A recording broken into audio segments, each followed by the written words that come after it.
नमस्कार दोस्तों। काफ़ी दिनों के बाद आज फिर से आपके सामने एक नई कहानी लेकर आया हूँ। मैं नर्क से बोल रहा हूँ, हरिशंकर परिसाई द्वारा। यह कहानी हमारे वेस्ट बंगाल बोर्ड के क्लास 11 के सिलेबस में उस पाठ्यक्रम में है। तो आइए हम लोग इसे चर्चा करते हैं। ये कहानी एक व्यंग्य है। इस कहानी की विधा है व्यंग्य। प्रस्तुत कहानी में हरिशंकर परसाई यह जाहिर करना चाहते हैं कि किस तरीके से हमारे समाज में राजनेता हम आम जनता को शोषण करके दयनीय स्थिति में लाकर खड़ा कर देते हैं और बहुत ही दुखद और दयनीय जीवन जीने के लिए मजबूर हो जाता है शोषित वर्ग। और ये जो काले इरादे वाले सफ़ेद पोश नेता लोग जो होते हैं, ये खुद नर्क के भोगी हैं अपने कर्मों के द्वारा, लेकिन जीवन पर्यंत इनको अपने कुकर्मों का अंदाज़ा नहीं चलता। और जो शोषित वर्ग है, जो मानव समाज है हमारा, वो लाचारी, कमज़ोरी, गरीबी, आवाज़ न उठाने यानी प्रतिकार प्रतिरोध न करने की जो बातें होती हैं या सहनशीलता हम में है, ऐसा कह के और खुद की कमज़ोरी को लोग छिपाते हैं। तो जो शोषित वर्ग है वो खुद नर्क का भोगी है, क्योंकि अत्याचार जितना करना पाप होता है उतना ही अत्याचार को झेलना भी पाप होता है। तो हम शोषित वर्ग के लोग इस मानव समाज में हम लोग भी उतने ही ज़्यादा नर्क के दावेदार हैं जितना कि ये शोषण करने वाले नेता लोग हैं। तो लेखक हरिशंकर परसाई कहते हैं कि भाई, तुम पत्थर पूजने वाले लोग, यानी पत्थर में दिलचस्पी, जीते जी लोगों में तो दिलचस्पी रखते नहीं हो।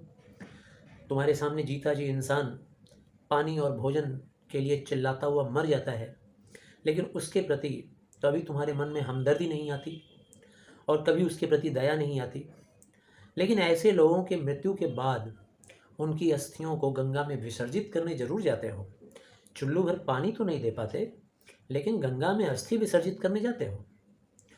जिस इंसान को जिंदगी भर तुम नफरत से देखते हो, मौत के बाद, उसकी मृत्यु के बाद जनाजे में, यानी कि अंतिम जो यात्रा होती है उसमें भी शरीक होते हो, तो भाई जीवन का तुम लोग अपमान करने वाले लोग हो।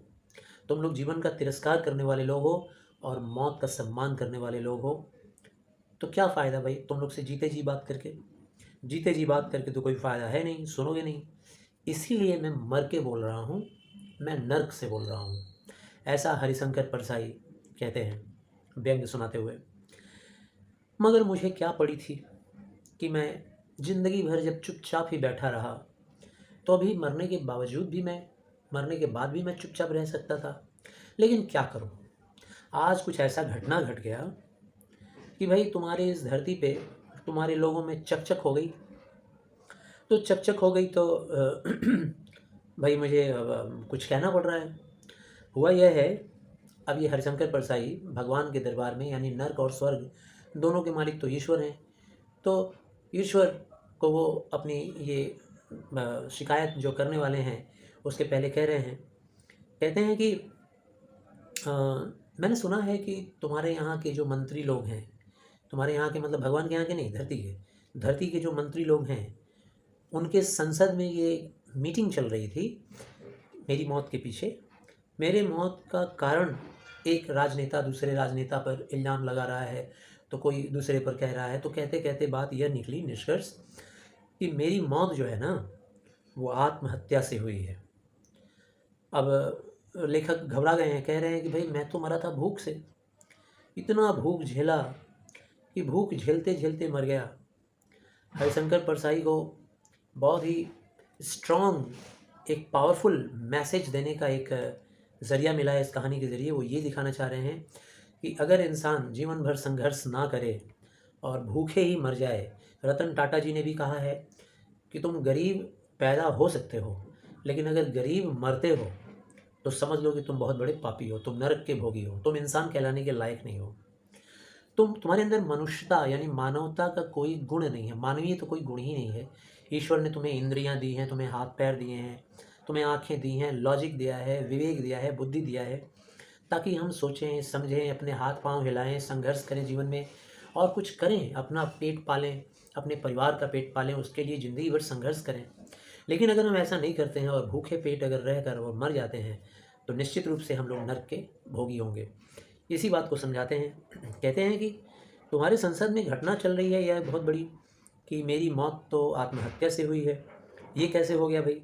मारा भी जाऊं भूख से, और मेरे मरने में कहीं भी खाना भोजन पानी का नाम भी ना आए, भूख का नाम ही ना आए। सीधा तुम्हारे यहाँ के मंत्रियों ने नाम दे दिया कि मैंने आत्महत्या कर लिया है, पूरी जिम्मेदारी मेरे सिर पे डाल दी। लो भाई, यानी कि कायर लोग जो होते हैं ना, वो अपनी मौत का भूखे भूखे मर जाते हैं और अपनी मौत का जिम्मेदार किसको ठहराते हैं भाई? दुनिया वालों को। कहते हैं कि दुनिया वालों ने हमें भोजन नहीं दिया, हमें पानी नहीं दिया, हमको किसी को हमारे ऊपर दया नहीं आई, किसी ने हमको खाना नहीं खिलाया, किसी ने दान नहीं किया। तो ये भी एक कमज़ोर इंसान का रूप लेकर हरिशंकर परसाई कह रहे हैं कि भाई मरा और मेरे मरने में भोजन पानी भूख का नाम तक ना है, पूरी जिम्मेदारी मेरे ऊपर। अन्न अन्न करके पुकारता हुआ मर गया और मरने में अन्न का कहीं पे भी नाम नहीं आएगा। जिंदगी भर तिरस्कार का स्वाद लेते लेते मेरे लिए सहानुभूति कुछ ऐसी हो गई है, सहानुभूति यानी दया। जैसे शहर में रहने वाले लोग नकली ज़िंदगी जीने की आदी हो जाते हैं, तो उनको अगर शुद्ध घी ला कर दे दिया जाए तो उनको हजम नहीं होगा। तो हरिशंकर परसाई भी कह रहे हैं कि भाई चलो कोई बात नहीं, मैं नर्क का भोगी हूँ, तो हमको अब स्वर्ग बर्दाश्त भी नहीं होता, अरुचिकर हो गया है, जैसे कि हमको ज़िंदगी जीने का ऐसे ही आदत सा पड़ गया है। खैर, लेकिन आज एक ऐसी घटना घट गई, इस लोक में घट गई, कि मुझे बोलना पड़ा। क्या हुआ भाई? देखो, स्वर्ग और नर्क की जो दीवार है बीच में, इमेजिन कर लीजिए आप लोग कि बीच में एक दीवार है, इस तरफ स्वर्ग है और इस तरफ नर्क है। तो उस दीवार, उसकी सेंध में से आज सवेरे मैंने देखा कि मेरा कुत्ता वो कुर करते हुए और इस तरफ आ गया। स्वर्ग में था मेरा कुत्ता, दीवार के उस तरफ स्वर्ग था, स्वर्ग में मेरा कुत्ता था, और दीवार के इस तरफ नर्क था, इस तरफ मैं था। तो मैंने देखा कि दीवार में एक बड़ा सा होल करके मेरा कुत्ता मुझे पहचान लिया, नर्क में स्वर्ग से ही पहचान लिया, और वो उस बड़े से होल में से क्रॉस करके इस तरफ आ गया और मुझे प्यार जताने लगा। भाई मेरा ये कुत्ता बड़ा वफादार कुत्ता है। लेखक इस कुत्ते की तुलना युधिष्ठिर के कुत्ते से करते हैं। कहते हैं कि जैसे युधिष्ठिर का कुत्ता जिंदगी भर मौत के समय तक उनके साथ साथ था, ऐसे ही ये कुत्ता भी मेरे साथ साथ था। मैं जहाँ रहता था वहाँ बगल में एक धनी इंसान थे, वो इस कुत्ते को अपनाना चाहते थे, लेकिन ये कुत्ता मुझे छोड़कर गया नहीं, बड़ा वफादार कुत्ता था। उनकी पत्नी श्री भी इसे पालना चाहती थी, सेठानी इसे बहुत प्यार करती थी, लेकिन ये मुझे छोड़कर नहीं गया। ये मुझे तब से अपने साथ रखा हुआ है, या मेरे साथ रहता है, जब से मेरी बीवी मुझे छोड़कर भाग गई एक धनी आदमी के साथ। यानी कि लेखक इतना गरीब था कि कहता है कि मेरी गरीबी में जब मेरा विवाह हुआ तो मेरी पत्नी भी मेरे साथ नहीं खड़ी हुई, वो भी भाग गई, और उसके जाने के बाद से लेकर आज तक ये कुत्ता मेरे साथ रहा, मेरा साथ दिया है। खैर, मेरे कुत्ते को स्वर्ग में देखकर मुझे बड़ा अच्छा लगा, बहुत बढ़िया लगा। चलो कम से कम मेरा कुत्ता स्वर्ग में तो है। लेकिन मेरे प्रति जो अन्याय हो रहा था वो मुझे देखा नहीं गया। भाई कुत्ता तो कुत्ते जैसा है, इसने तो चोरी भी किया है ज़िंदगी में, कई बार तो भगवान आपका भोग भी चुरा के ये खा लिया, तो ये तो चोर है। कुत्ता कुत्ते जैसा होता है भाई, दूसरे का सामान चोरी करके खा लेता है जब उसे भूख लगती है तो। फिर भी ये स्वर्ग में, और मैं इंसान जो आज तक मैं कभी किसी का चोरी नहीं किया, भूखे मर गया, अन्न अन्न चिल्लाते मर गया, लेकिन आज तक मैंने कभी चोरी नहीं की भगवान, और मुझे नर्क में भेज दिया गया। इतना बड़ा अन्याय। कई बार तो ये भोग खाते खाते पिटाई भी हुआ है इसका, आपने इसे स्वर्ग में रख दिया और मुझे नर्क में। इसी बात का अफसोस है कि मेरे प्रति ये अन्याय कैसा। कुत्ते को स्वर्ग मिला बहुत अच्छी बात है, लेकिन मेरे प्रति अन्याय क्यों? लेखक ये भी कहते हैं कि भाई ये तो कोई धरती तो है नहीं कि आज शिकायत करेंगे और सालों बाद हमको न्याय मिलेगा, या शायद मिलेगा ही नहीं, फाइल पे फाइल में मेरी शिकायत घूमती रहेगी। ये तो स्वर्ग है, ये तो नर्क है, ये तो भगवान का दरबार है, ये तो आपका दरबार है, यहाँ तो भाई न्याय तुरंत मिलेगा। इसीलिए मैं फरियाद कर रहा हूँ, भगवान मेरे साथ न्याय किया जाए कि ऐसा क्यों। मेरी पूरी कहानी सुनने के बाद भगवान ने एक बड़ा सा रजिस्टर निकाला, और रजिस्टर में मेरा सब हिसाब किताब देखा मेरी ज़िंदगी का। उसके बाद कहे, यहाँ तो लिखा हुआ है कि तुमने आत्महत्या की थी। मैं बोला नहीं महाराज, नहीं भगवान, नहीं प्रभु। इसके बाद उन्होंने कहा ना ना ना ना, इसमें लिखा है, तुम्हारे देश के अन्न मंत्री ने लिखा है कि तुमने आत्महत्या की थी, ये तुम्हारे शरीर के पोस्टमार्टम से यह बात पता चली। मैं बोला हे प्रभु, पोस्टमार्टम? पोस्टमार्टम तो मेरा हुआ ही नहीं, हमको तो जला दिया गया था, और मेरे जलाए जाने के 10 दिन के बाद संसद में ये घटना घटी। 10 दिन के बाद प्रश्न उत्तर का सिलसिला चलना शुरू हुआ। तो क्या मेरे राख का पोस्टमार्टम होगा? महाराज, हे प्रभु, ये तो बहुत बड़ा इल्ज़ाम है। तब मैंने सोचा कि चलो भगवान को मैं अपनी आप बीती सुना ही डालूँ। तो मैंने कहा, लो तुम भी सुन लो, मैं कहाँ जिया, कहाँ रहा, कैसे मैं मरा। भाई, इतनी बड़ी दुनिया है, कौन किसकी सुनता है। और तुम भगवान, तुम तो बस बड़े बड़े अट्टालिका में, बड़े बड़े बिल्डिंग में रहने वाले अमीर लोगों को ही तो बस तुम देखते हो, जानते हो। मुझ जैसे गरीब को कहाँ से जानोगे? वो अट्टालिका जो दिख रहे हो ना, दिखा रहे हैं हरिशंकर परसाई, कह रहे हैं आप देखो, वो जो अट्टालिका आपको नज़र आ रही है, भगवान को दिखा रहे हैं, उसी अट्टालिका का जो बाउंड्री वॉल था, वहाँ पर एक अमीर आदमी का जो अट्टालिका है, अट्टालिका मतलब बड़ा सा भवन, रहने का भवन। तो वो जो आप अट्टालिका देख रहे हो, उस अट्टालिका के बगल में जो दीवार है, बाउंड्री दीवार, वहाँ उस आदमी का लैट्रिन है, यानी कि पाखाना है। उस पाखाने को साफ़ करने का एक दरवाज़ा वहाँ बना हुआ है। दरवाजे के उस पार मेरी छपरी है। छपरी मतलब छाया हुआ एक प्लास्टिक या किसी चीज़ का छज्जा वज्जा डाल के एक छोटा सा घर जैसा रहने का जगह। अब ये जो अट्टालिका का मालिक है, वो हमेशा चाहता था कि मेरी छपरी तोड़ के वहाँ भी पाखाना बना ले। और मैं वहाँ पर ऐसी जगह पे रहता हूँ जहाँ पर वो अपना पाखाना बना लेना चाहता है, उसको और थोड़ा बढ़ा लेना चाहता है, इस तरफ के पाखाने को भी। मैं जहाँ रहता था उसके आसपास उसका गोडाउन भी था। चारों तरफ अनाज ही अनाज, अन्न ही अन्न फैला हुआ था। तो ये है मेरी दुनिया।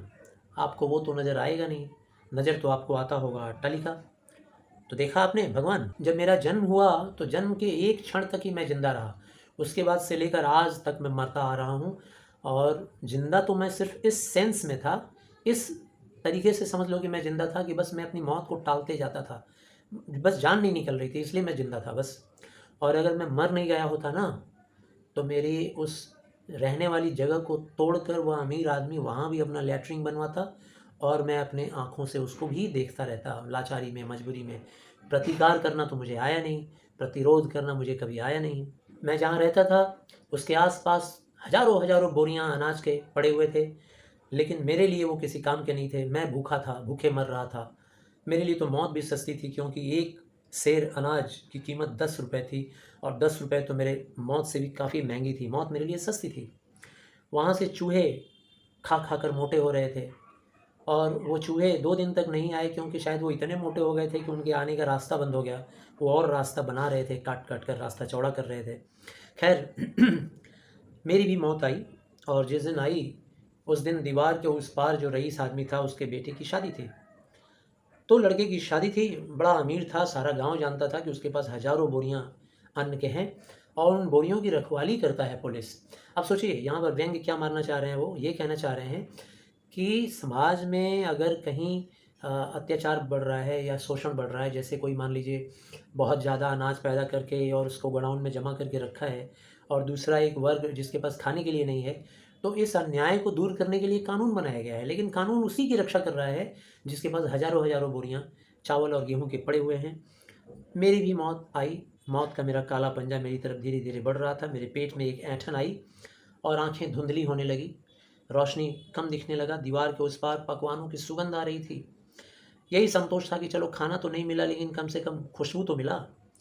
और उसके बाद मौत के जरा पहले मेरा कुत्ता भूख से व्याकुल होकर के, उस खुशबू से आकर्षित होकर के, मेरा कुत्ता दीवार के उस पार घुस गया और जाकर पकवान को जूठा कर दिया, खाना खा लिया।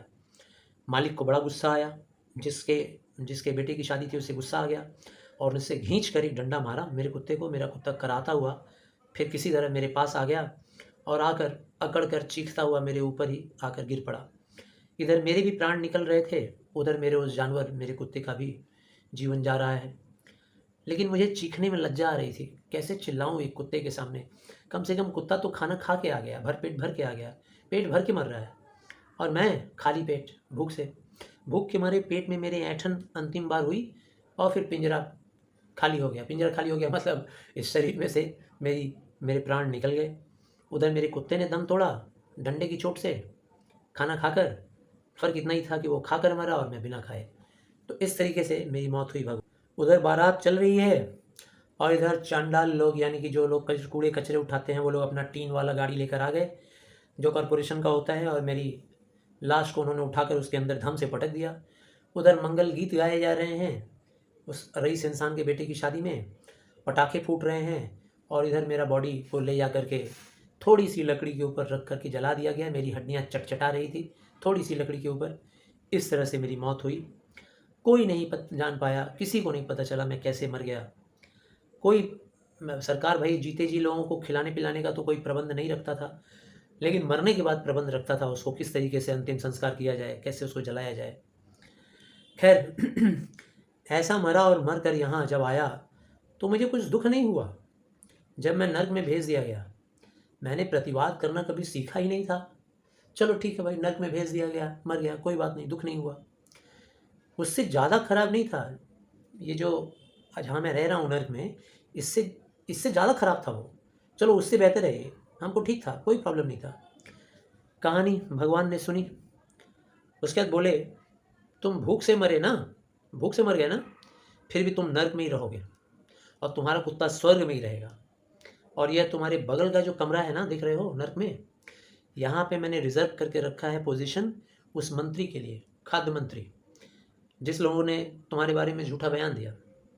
और वो जो मंत्री लोग हैं जो अन्याय करते हैं, हज़ारों हज़ारों टन अनाज का गोडाउन में जमा करके और अमीरों को और अमीर बनाने का मौका देते हैं, गरीबों को और गरीब बनाते हैं, उनके लिए एक कमरा यहाँ बुक है नर्क में।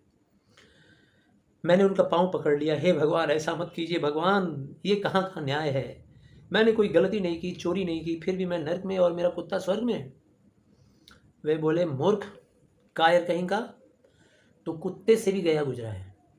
बेचारा कुत्ता दीवार को लांग कर घुस गया उस पार, जाकर उसने खाना खाया, और तू आदमी कहलाने लायक है, तू आदमी है? हाय हाय करते हुए मर गया, 2 हाथ 2 पैर 2 आँख सब कुछ है तेरे पास, तू दीवार लांग नहीं सकता था? तू उस कुत्ते की तरह दीवार तोड़ के उस पार नहीं जा सकता था?